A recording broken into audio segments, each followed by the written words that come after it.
First at 5.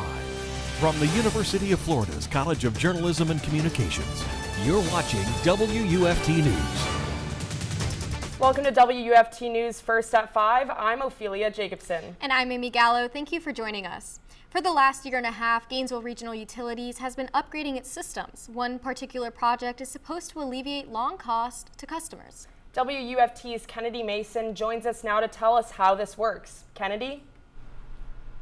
GRU pumps have been breaking, and when those pumps malfunction, it costs around $35,000 to replace. 2 particular pumps were replaced due to age and frequent maintenance. The new system is called the Steam Turbine 8 and aims to help long-term costs. I spoke with one longtime customer, and she hopes it works, but is not completely convinced. Work cannot be complete without an essential source: energy. And what residents want from this source? Lower costs. That's why the Gainesville Regional Utility staff has been working on a few new projects, one that switched out a few motor and pump combos. One GRU customer agrees new pipes are necessary, but worries about her utility rate. I don't have anything bad to say about that, other than how much more are we going to be charged for those? Because that's going to play a factor in our bills too. GRU crew members put on their gear to make 3 new pumps, making energy more reliable and efficient. The previous system was old, breaking down frequently. We were not able to resolve the recurring reliability issues or the failures on the pumps. Now, at least one pump should work at all times with the update. The staff is hopeful this steam turbine generator will result in cheaper rates for residents. When we have to run a plant less efficiently and we're having to use more fuel to make the same number of megawatts, that would affect that. According to the Municipal Electric Association, the average utility rate in Gainesville is $180 a month, one of the highest rates in the state. But GRU also advises other ways you could decrease your bill: raising the AC, replacing regular lights with LED ones, and putting up blackout curtains. We're told you won't see the effects of the cost for a while. They were just added last week. That's all I have for now. Back to the desk. Thanks, Kennedy. Now, we want to know what the weather will be looking for this 21st night of September. That was so much fun. WUFT's Shawn Humphrey joins us now with tonight's forecast. Well, it's sunny skies here in Gainesville above the University of Florida. If you want to build a snowman, you can't, but you might be able to make one out of the clouds. And if you keep moving forward like the Robinsons, you'll see orange and blue sunsets. Even God says go Gators. We'll take a look at the temperature change over the past 24 hours.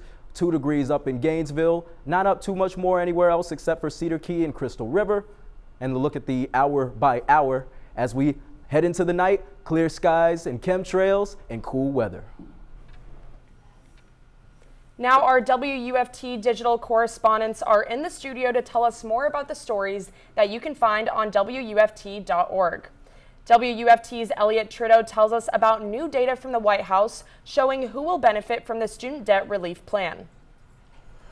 So I did a deep dive into who qualifies for the relief funds and how much they can get. Let's check out the specifics, shall we? The data shows more than 2 million Florida borrowers could benefit from Biden's administration student relief plan. Pell Grant recipients could get up to $28,000. If you are an individual borrower making less than $125,000, you can get $10,000 in debt canceled. You can also get $10,000 off your debt if you are married or a head of household and you make less than $250,000. If to get this benefit, you must sign up by October 31st. Back to you, Amy. Thanks, Elliot. One of Gainesville's largest undeveloped areas is on the table for a rezoning meeting tomorrow. The proposal reignites the debate over developing the northern edge of the city. Just 3 years ago, the commission rejected a proposal to rezone nearly 2,000 acres of land near State Road 121. Concerns included environmental issues. Now, the largest private owner of timberland in the country is back with another proposal after losing the case in 2021. The meeting will take place at 6:30 p.m. tomorrow. Gainesville authorities say there is no evidence confirming rumors of a young woman getting stabbed with fentanyl syringe at a Midtown bar. WUFT digital correspondent Silas Morgan spoke with law enforcement to learn more about this story. He joins us now in studio. Silas? That's right, Ophelia. Gainesville and University police continue to investigate claims that a woman was stabbed with the highly dangerous drug fentanyl at a Midtown bar recently. The claims originated because an image of an iMessage group text circulating around the student body. The image has been widely discussed on social media, and some students say it's been brought up in classes. Many shared the story without verifying that it was real. One student says she shared the image in order to alert her sorority sisters to any possible danger. Law enforcement is taking the claim seriously, but they have not found any evidence the attack occurred. Bar management also reviewed the claim and found nothing. Authorities are still attempting to identify a victim if the story is in fact true. Remember, you can find this full story on WUFT.org. You can also keep up with us on our social platforms at WUFT News. Now, back to the desk. Thanks, Silas. Former President Donald Trump is getting hit with 2 lawsuits. That's right. One is from a writer and the other an attorney general. You'll find out who is charging him with what when we come back.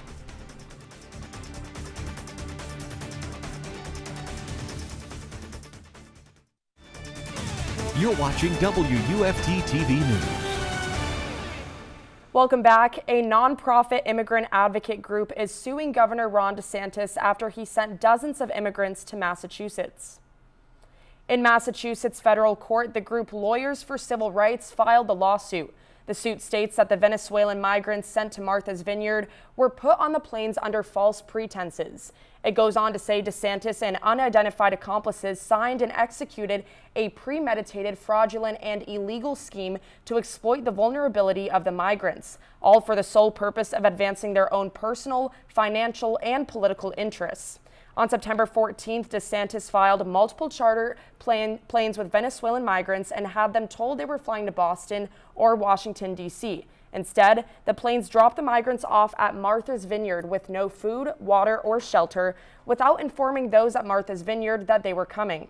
DeSantis would take credit for the act just a day later. One of the former Minneapolis police officers connected to the murder of George Floyd is sentenced to additional jail time. Thomas Lane has been sentenced to 3 years in prison. The ex-police officer held down George Floyd's legs as former officer Derek Chauvin restrained him. Lane pleaded guilty to aiding and abetting second-degree manslaughter earlier this year. He is currently serving a 2.5-year sentence in Colorado prison for violating Floyd's civil rights. The trial for 2 other former officers will start next month. Former President Donald Trump is facing 2 recently announced lawsuits. New York Attorney General Letitia James is bringing charges against Trump, members of his family, and the Trump Organization. The 3-year investigation details more than 200 instances of fraud over 10 years. In a press conference today, James said Trump and his associates inflated his net worth to attract higher loans, but deflated it to get tax benefits. Also this week, journalist E. Jean Carroll announced she is suing Trump for rape. This is filed under New York's new statute that lets victims of sexual assault sue years later. Carroll says Trump raped her in a department store in Manhattan in the mid-1990s. It was a fight. I want women to know that I did not stand there. I did not freeze. I was not paralyzed, which is a reaction that I could have had because it's so shocking. No, I fought. Trump denies this crime as well as ever knowing Carroll. Carroll's lawyers say Trump has been late to provide documents and responses so far. As Russian leaders up their game against Ukraine, President Joe Biden calls on allies for support. NBC's Drew Petrimo tells us about Biden's speech at the United Nations. I have a number of meetings while I'm there. President Biden will address the UN General Assembly as war continues to rage in Ukraine. He'll offer a firm rebuke of Russia's unjust war in Ukraine and make a call to the world to continue to stand against the naked aggression that we've seen these past several months. The speech comes as Russia mobilizes additional troops for the war and as votes are scheduled in Ukrainian territory seized by Russia since its February invasion, a major concern for U.S. officials. If these referenda proceed, and if Russia purports to annex Ukrainian territory, the United States will never recognize it. But the impacts of the war are being felt far beyond Europe. The war is triggering a food crisis, especially in developing countries, and it's spiking the cost of everyday goods and others, putting pressure on the U.S. and its allies that are supplying war aid to Ukraine. We have to stay the course to support Ukraine because what we see now is the most dangerous times we have seen since the end of the Second World War. Mr. Biden's speech aims to garner additional support from world leaders, including those on the fence. We have encouraged other countries to rethink their neutral positions, but there's still others who believe that it is important for them to remain neutral. Climate change also on the agenda today as the president and his counterparts from across the globe gather at UN headquarters in New York. The hurricane that just blew through the Caribbean, devastating island communities this weekend, is still getting stronger. Overnight, Hurricane Fiona strengthened from a Category 1 storm into a massive Category 4 after rolling through Turks and Caicos. A massive recovery effort is underway in Puerto Rico, but 80% of this island is still without power, and about half is without drinking water. Aerial footage shows the current state of flooding and damage. Now some residents are returning to their homes. In the Dominican Republic, more than 1 million people are still without power. Hurricane Fiona is being blamed for at least 5 deaths throughout the Caribbean. Now, thankfully, maps from the National Hurricane Center show Hurricane Fiona is not going to make a stop in Florida. Well, we'll double check just to be sure. Let's hear what Shawn has to say about the storm. Fiona is not a problem for us right now. However, there are a few other spots I'm keeping my eye on. I'll have the details on that coming up.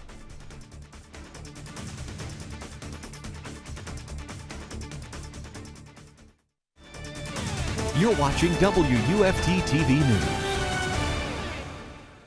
Florida problems, but not normal Florida problems. We don't see much rain over much of north central Florida today. Most of the showers and thunderstorms are either southeast of our map here or out over the water. We'll look at the lows tonight in the area. Whoops, not the lows, that's the campus cam, and it shows all sun all the time. Yes, sir. Like I told you earlier today, orange and blue sunsets. Right now you're seeing a little bit of that as the sun gets lower and lower in the sky. Yeah, these. This is this evening, 2 minutes. Oh gosh, either way. 6 p.m. you'll see mostly sunny, a few passing clouds. By 8, perfect stargazing weather, so head out to Paynes Prairie tonight. You'll see 77 degrees, a little bit cooler than we've seen recently. It's all good. Now we're moving forward to the lows. 70 degrees in Gainesville tonight, even 68 degrees below 70 in other parts of the state. You know, soft winds west-southwest at 4 miles per hour, moving forward to the highs. 93 degrees in Gainesville tomorrow, 93 degrees in Jacksonville as well. Palatka at 91, most of the state around the low 90s, mid-90s, 89 degrees in Cedar Key. In the tropics, we'll take a look at that. Fiona intensifying. This is a storm that shouldn't be as strong as it is. It's had a lot of unfavorable conditions, wind shear in the Atlantic and going over mountainous land, but still 937 millibars of pressure, slow moving storm, winds up to 130 miles per hour, and it's going to cross the border. It's going to be Canadian by the end of the week, eh? We'll take a larger look at most of the tropics. Fiona, of course, the main area we've been watching, but this red area down here, there's a high chance of development over the next week. Keep an eye on it because it'll have a lot of time to strengthen, shouldn't head into any mountainous terrain, and it'll have plenty of time over the Gulf of Mexico.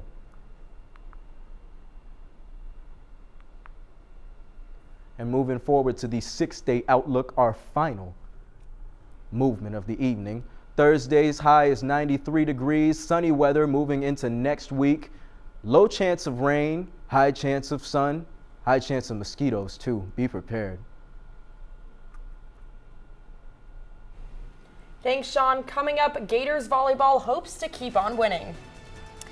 And Florida aims to defend their all-time record tonight against Alabama. All that and more coming after the break.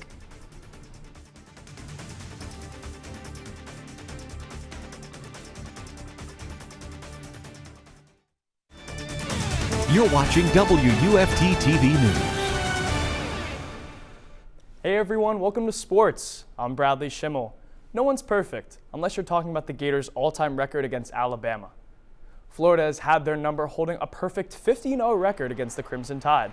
The number 12 ranked Gators will look to win their 6th straight match tonight against their SEC rival. Florida's coming off a thrilling victory over then number 4 Wisconsin in front of a record crowd and a home win over FSU. The last time these two teams met, the Gators swept away the Tide.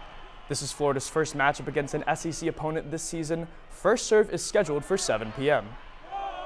The Florida football 2023 schedule was released yesterday, and if you enjoyed this year's Week 1 thriller, well, you're in for a treat. The Gators will open up against the Utah Utes for the 2nd consecutive season, this time in Salt Lake City. Florida will then host McNeese State for their home opener in the following week. Some of the other big games include a Week 3 battle with Tennessee and a mid-November matchup in Baton Rouge against LSU. Speaking of Florida-Tennessee, the Gators are gearing up to head to Knoxville this weekend to take on the Volunteers.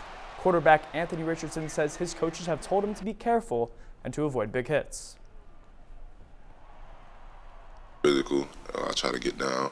I started sliding this year. So I definitely think about it. I don't think it takes me out of my game. It just helps me stay a little safer. And lastly, former Gator and 12-year vet Joe Hayden has announced his retirement, signing a one-day contract with the Cleveland Browns. That's it for sports. I'm Bradley Shimel. Thanks, Bradley. Several lanes on I-75 southbound are now open again after they were covered in spilled beer and concrete for most of the morning. This following a crash involving 5 semi-trucks in Hernando County, one of them carrying Coors Light and another concrete. So far, only minor injuries have been reported, according to the Florida Highway Patrol. And before we go, one last check on the weather. Yeah, let's take a look at the 6-day forecast once again. High of 93 tomorrow, Thursday. And heading into next week, you see temperatures fluctuating but staying in the high 80s. Lows around the mid to high 60s. And if you take a look at the hour-by-hour forecast today, you'll see temperatures getting cooler and cooler, contrary to what we've seen most of these last few weeks. No rain overnight. All you need to do is get that off spray, get it on your arms, and keep the mosquitoes off of you. Back to the desk. Thanks, Shawn. BBC World News is next, and the PBS News Hour is coming up at 7. But your Florida news is always on at WUFT.org. Have a good night.